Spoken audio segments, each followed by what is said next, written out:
जो कभी न बटे वो भारत बने, जो कभी न बटे वो भारत बने, जो एक साथ चले वह ताकत बने, जो कभी न बटे वो भारत बने, जो एक साथ चले वह ताकत बने। हर एक दिल में हो एक ही धड़कन, हर एक मन में हो एक ही संकल्प कि हर इस देश में एक राष्ट्र एक चुनाव चले, इस देश में एक राष्ट्र एक चुनाव चले, इस देश में एक राष्ट्र एक चुनाव चले। नमस्कार, आज के इस युवा संसद के महत्वपूर्ण अवसर पर यहाँ पे उपस्थित सभी परम आदरणीय महानुभावों, सम्मान्य निर्णायकगण एवं 2047 के विकसित भारत के स्वप्न की सबसे बड़ी जिम्मेदारी जिनके कंधों पर है, ऐसी मेरे आगे बैठी इस देश की सबसे बड़ी शक्ति, ऐसी युवा शक्ति को मां नड़ेश्वरी के धाम बनासकांठा के थरादवा प्रांत से आया हुआ मैं हासम जुनेजा आप सभी को नमन करता हूं, मैं आप सभी का अभिवादन करता हूं। महोदय, मैं आज आपके समक्ष से परिवर्तनशील एवं विकसित भारत के लिए बहुत ही महत्वपूर्ण आयाम यानी कि एक राष्ट्र एक चुनाव विकसित भारत का मार्ग प्रशस्त करते हुए विषय के उपलक्ष्य में मेरे विचार आपके सामने रखने आया हूं। महोदय,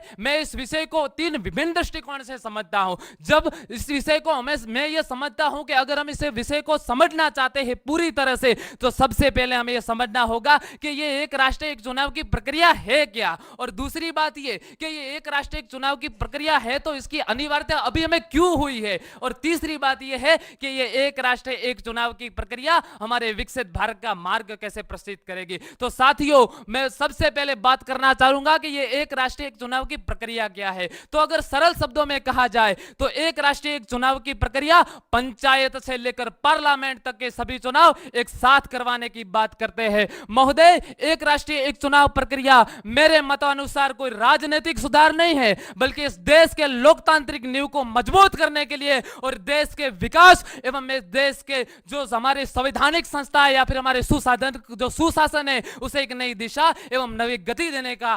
उसका आधार रखती है और उसका सामर्थ्य रखती है। महोदय, मेरा मानना है कि जो हम सभी लोग जानते हैं कि भारत जो हमारा विश्व का सबसे बड़ा लोकतांत्रिक देश है, जहां 140 करोड़ से ज्यादा जनसंख्या वाले लोगों में जन जन की आवाज सुनने के लिए और उनकी सुख समृद्धि एवं उनके अपने जो अधिकार है उनको पूर्णाहुति करने के लिए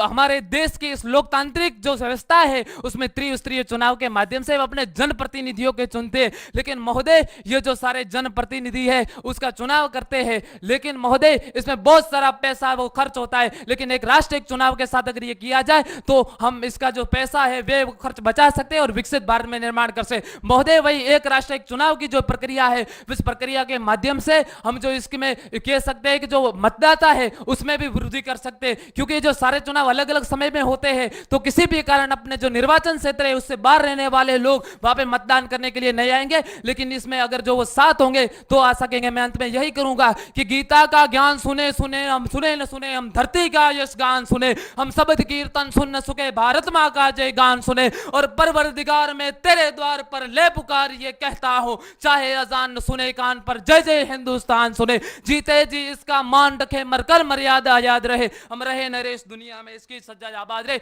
जय हिंद, जय विकसित भारत। Thank you. खूब सरस। क्रम नंबर